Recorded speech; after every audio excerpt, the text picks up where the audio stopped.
Good morning student, class 7। आज हम पढ़ रहे हैं चैप्टर 4 उपसर्ग, प्रत्यय और समास।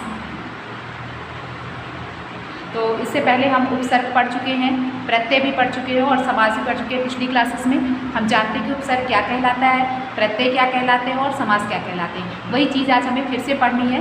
तो उपसर्ग क्या कहलाता है? जो शब्दांश शब्द के आगे लगकर शब्द का अर्थ बदल देते हैं वे उपसर्ग कहलाते हैं। प्रत्यय जो शब्दांश शब्द के पीछे लगकर उसका अर्थ बदल देते हैं वे प्रत्यय कहलाते हैं। और समास जो है, जो दो शब्दों को जोड़ करके जो नया शब्द बनता है उसे समास कहते हैं। तो इन सब के बारे में अब हम डिटेल में जानकारी आज लेंगे। तो पहले आता है उपसर्ग। नीचे दिए शब्दों को ध्यान से पढ़िए। सुधन कन्या, तो देखिए ये जो सु लिखा हुआ है ये पहले आगे लगा, कन्या के पहले लगा और उसका अर्थ भी बदल गया। कन्या में सु लग गया तो सुकन्या हो गया। तो कन्या तो का अर्थ तो कन्या है, लड़की है, और सुकन्या मतलब सुंदर कन्या से तात्पर्य हो गया, उसका अर्थ बदल गया और ये जो शब्दांश था उसके आगे लग गया। उपवन, वन में उप लग गया तो उपवन हो गया। उपरोक्त दोनों शब्द सुकन्या तथा उपवन शब्दांशों से जोड़कर बनाए गए हैं। सु तथा उप शब्दांशों के जुड़ जाने से क्रमशः मूल शब्द कन्या तथा वन में परिवर्तन आ गया है। ऐसे शब्दांश उपसर्ग कहलाते हैं। तो यह आपकी परिभाषा हुई, अंडरलाइन कर लीजिए। जो शब्दांश किसी मूल शब्द के आरंभ में जुड़कर उसके अर्थ में परिवर्तन लाते हैं उन्हें उपसर्ग कहते हैं। आप भी अपनी बुक में अंडरलाइन कर लीजिए और इसे लर्न कर लीजिएगा, नोटबुक में भी लिख लीजिएगा। उपसर्ग जैसे उप प्लस हार, तो मूल शब्द आपका हुआ हार और उपसर्ग हुआ उप, तो निर्मित शब्द क्या बना? उपहार बना। इसी तरह आ प्लस प्रसन्न, तो मूल शब्द हुआ प्रसन्न, प्रसन्न में आ लग गया तो अप्रसन्न हो गया। इसी तरह उपसर्ग है सु और मूल शब्द है पुत्र, निर्मित नया शब्द क्या बना? सुपुत्र बना। इसी तरह सम प्लस मान, तो मान में क्या लग गया? सम लग गया तो सम्मान हो गया। उपसर्ग के भेद होते हैं। उपसर्ग अब हम पढ़ेंगे उपसर्ग के भेद। उपसर्ग के कितने भेद होते हैं? उपसर्ग के 3 भेद होते हैं। संस्कृत के उपसर्ग, हिंदी के उपसर्ग और विदेशी भाषाओं के उपसर्ग। तो संस्कृत के उपसर्ग जैसे बना हुआ है आदि, धन, आदि का मतलब होता है अधिक। उपसर्ग जोड़कर नए शब्द ये बने, जैसे अति को लगाया तो अत्यंत, अत्यधिक, अतिरिक्त, अत्युत्तम, अतिशय। इसी तरह अधिक मतलब का अर्थ है ऊंचाई, तो अधिकृत, अधिकरण, अधिनायक, अधिकार, अध्यक्ष। इसी तरह अनु लिखा हुआ है तो अनु का मतलब होता है पीछे, तो समान या क्रम सूचक, तो उसका शब्द बनेगा अनुसार, अनुशासन, अनुरूप, अनुयायी। अभि है और, पास, अधिक, अभिमान, अभिलाषा, अभिनेता। अप हीन, बुरा, अभाव, तो इसका शब्द बनेगा अपमान, अपव्यय, अपशब्द। अब है अनादर, नीचे, हीनता, तो अवगत, अवलोकन, अवज्ञा, अवगुण, अवनति। जैसे लिखा हुआ है आ, तो आ से और तक, आगमन, आजन, आमरण, आरोहण। उत का अर्थ है श्रेष्ठ, ऊपर, उत्पत्ति, उद्गम, उत्थान, उद्भव, उत्सर्ग। दुर का है, दुर का अर्थ होता है बुरा या कठिन, तो शब्द बनेगा दुर्बल, दुर्जन, दुर्दशा, दुराचार, दुर्गम, दुर्लभ। जैसे निर है तो बिना, निर का अर्थ है बिना, नहीं, रहित, तो शब्द बनेगा निर्मल, निर्बल, निर्भय, निर्दोष आदि। ये है आपके संस्कृत के उपसर्ग। तो संस्कृत के उपसर्ग कौन कौन से कहलाए? जैसे आदि, आधि, अनु, आभि, अप, अव, आ, उत, दुर, निर। ये संस्कृत के उपसर्ग है, मतलब संस्कृत से शब्दांश जो है संस्कृत भाषा से लिए गए हैं। नेक्स्ट पेज में आइए। इसी तरह नेक्स्ट पेज में भी दिए हुए हैं, जैसे प्रा, तो अर्थ हुआ उसका आगे, तो उपसर्ग लगा करके शब्द बना प्रयत्न, प्रबल, प्रस्थान, प्रयोग, प्रगति।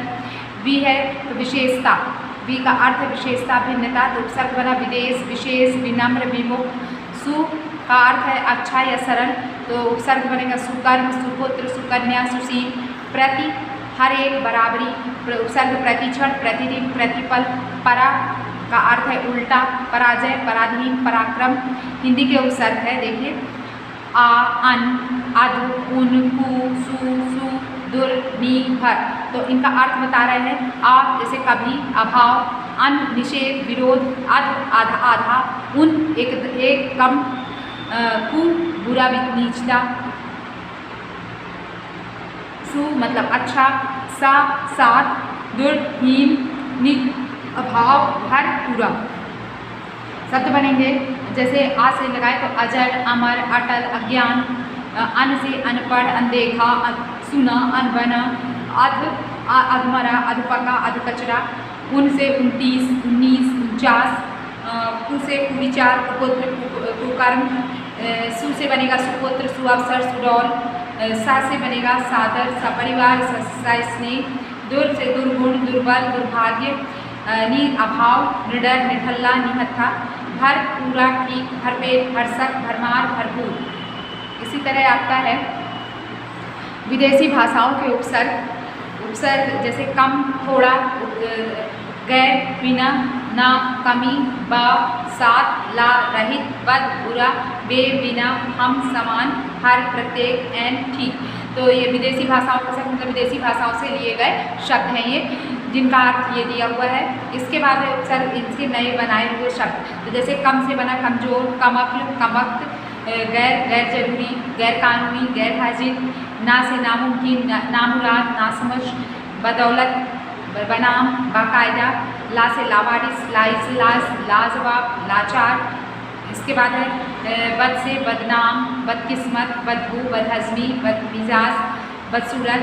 बे से जैसे बिना, बेहिसाब, बेकाबू, बेईमान, बेइज्जत, हमदर्द, हमशक्ल, हमराज, कम उम्र, हर, प्रत्येक, हर दिन, हर रोज, हर काम, एन वक्त, एन मौका।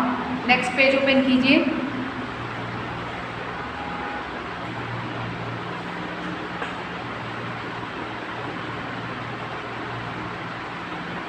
कुछ शब्द ऐसे भी होते हैं जिनमें एक से अधिक उपसर्गों का प्रयोग होता है, जैसे असुरक्षा, आधनसु रक्षा, निर्भिमानी, निर्धन, अभिधन मानी, पर्यावरण, परिधन, आधन आवरण, अनुपयोगी, अन्यधन, उपधन योगी, अनुपयोगी।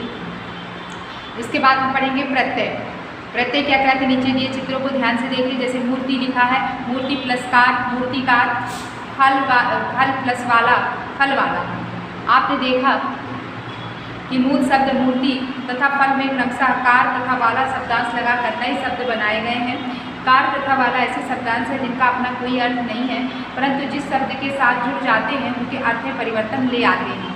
जो शब्दांश किसी शब्द के अंत में जुड़कर नए शब्दों का निर्माण करते हैं तथा उसके अर्थ में परिवर्तन ला देते हैं, उन्हें प्रत्यय कहते हैं। ये आप अंडरलाइन कर लीजिएगा और अपनी नोटबुक में लिख लीजिएगा। प्रत्यय की परिभाषा, जो शब्दांश किसी शब्द के अंत में जुड़कर नए शब्दों का निर्माण करते हैं तथा उसके अर्थ में परिवर्तन ला देते हैं, उन्हें प्रत्यय कहते हैं। तो प्रत्यय के भेद हैं। प्रत्यय के दो भेद होते हैं, कृत प्रत्यय और तद्धित प्रत्यय। कृत प्रत्यय क्या कहलाता है, जो प्रत्यय क्रिया शब्दों में जोड़े जाते हैं कृत प्रत्यय कहलाते हैं। इनसे बनने वाले शब्द को कृदंत कहते हैं। अंडरलाइन कर लीजिए, इसे लर्न कर लीजिएगा।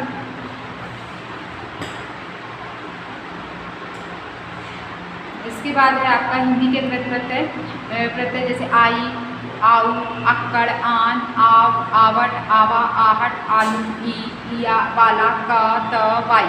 तो इसके अर्थ शब्द बनेंगे पढ़ाई, लिखाई, बुनाई, चढ़ाई, आऊ, कमाऊ, टिकाऊ, बिकाऊ, अक्कड़, भुलक्कड़, घुमक्कड़, पियक्कड़, आन, मिलान, उड़ान, लगान, आव, बहाव, बचाव, कटाव, आवट, दिखावट, बनावट, सजावट, आवा, दिखावा, बुलावा, बुलावा, आहट, मुस्कुराहट, हिचकिचाहट, सनसनाहट, आलू, कृपालु, दयालु, श्रद्धालु, ई, हंसी, बोली, धनी, लालची, ईया से खटिया, बढ़िया, रसोईया, वाला, रखवाला, पीटने वाला, तांगे वाला, का, लेखक, चालक, पाठक, गायक, त, बचत, पठत, पढ़त, खपत, लिखत, वाई, सुनवाई, कटवाई, हलवाई। संस्कृत के कृत प्रत्यय हैं, जैसे प्रत्यय अनी, ता, उप, व्यय, आना, आना, आनी, आर, आस, इक, हीन, इला, ऐरा, कारा। पठनीय, गोपनीय, विश्वसनीय, दाता, दाता, विक्रेता, श्रोता, उप, शिक्षुक, भावुक, व्यय, कर्तव्य, श्रव्य, आना, भावना, पढ़ना, प्रार्थना, आना, सलाना, जुर्माना, नजराना, रोजाना, आनी, जेठानी, पंडितानी, देवरानी, आर, सुनार, लुहार, आस, मिठास, खटास, भड़ास, इक, नैतिक, मौलिक, भौलिक, भौगोलिक, ईन, नमकीन, रंगीन, शौकीन, ईला, चमकीला, गर्मीला, नुकीला, एरा, सपेरा, चचेरा, ममेरा, मुसेरा। कार, कथाकार, नाटककार और कलाकार। नेक्स्ट पेज ओपन कीजिए। इसके बाद है प्रत्यय, जैसे दार, वा, तो चमकदार, रसेदार, मज़ेदार, वा 10वां, 5वां, 8वां, 9वां। इसके बाद आता है तद्धित प्रत्यय। जो प्रत्यय संज्ञा, अंडरलाइन कर लीजिए, जो प्रत्यय संज्ञा सर्वनाम तथा विशेषण के साथ जुड़कर नए शब्द बनाते हैं उन्हें तद्धित प्रत्यय कहते हैं। जैसे उदाहरण भूगोल, धन, इक, भौगोलिक, उच्च, धन, तम, उच्चतम। प्रत्यय इत, ईर, तम, नी, आरी, त्व, त, वान, वती। तो इत प्रत्यय अंकित, शोभित, मोहित, ई राष्ट्रीय, भारतीय, स्वर्गीय, तम श्रेष्ठतम, उच्चतम, न्यूनतम, नी आदरणीय, गोपनीय, आरी भिखारी, अधिकारी, त्व महत्व, पुरुषत्व, लघुत्व, ता महानता, सुंदरता, एकता, वान भाग्यवान, मूल्यवान, दयावान, वती भाग्यवती, सौभाग्यवती, ज्ञानवती। आगत प्रत्यय कहलाते हैं जो कि विदेशी भाषाओं से हमारे देश में आ गए हैं, वो आगत प्रत्यय कहलाते हैं। मतलब आगत वे कहलाते हैं जो कि आ गए हैं हमारी हिंदी भाषा में। तो प्रत्यय जैसे बाज, मंद, अंदाज, प्रत्यय द्वारा निर्मित शब्द है धोखेबाज, लाजवाब, लाजबाज, पतंगबाज, मंद, दौलतमंद, अक्लमंद, भरोसेमंद, जरूरतमंद, अंदाज, तीरंदाज, गोलंदाज। हिंदी में उपसर्ग तथा प्रत्यय दोनों को जोड़कर भी नए शब्द बनाए जाते हैं। उपसर्ग भी रहता है, प्रत्यय भी रहता है, दोनों को जोड़कर नया शब्द बनाया जाता है। जैसे उपयोगिता, तो उप हो गया उपसर्ग, योग हो गया मूल शब्द, ईता हो गया, ई और ता हो गया प्रत्यय। अभिमानी, अभी हो गया उपसर्ग, मान हो गया मूल शब्द और ई हो गया प्रत्यय। इसी तरह अलौकिक, आ हो गया उपसर्ग, लोक हो गया मूल शब्द और इक हो गया प्रत्यय। इसी तरह निर्दयी, दिल और दया हो गया मूल शब्द और ई हो गया प्रत्यय। वैज्ञानिक में वी हो गया उपसर्ग, ज्ञान हो गया मूल शब्द और इक हो गया प्रत्यय। इसी तरह सम्मानित में सम हो गया उपसर्ग, मान हो गया मूल शब्द और इत हो गया प्रत्यय। साक्षरता, सा हो गया उपसर्ग, अक्षर हो गया मूल शब्द और ता हो गया प्रत्यय। निडरता, नी हो गया उपसर्ग, डर हो गया मूल शब्द और ता हो गया प्रत्यय। अनुदारता, अन हो गया उपसर्ग, उदार हो गया मूल शब्द और ता हो गया प्रत्यय। अधार्मिक, आ हो गया उपसर्ग, धर्म हुआ मूल शब्द और इक हुआ प्रत्यय। इस तरह जो है उपसर्ग और प्रत्यय जोड़कर भी शब्द बनाए जाते हैं। ठीक है, इतना समझ में आया? जो नहीं समझ में आया डाउट क्लास में पूछ लीजिएगा। आज के लिए इतना ही, आगे कल पढ़ेंगे।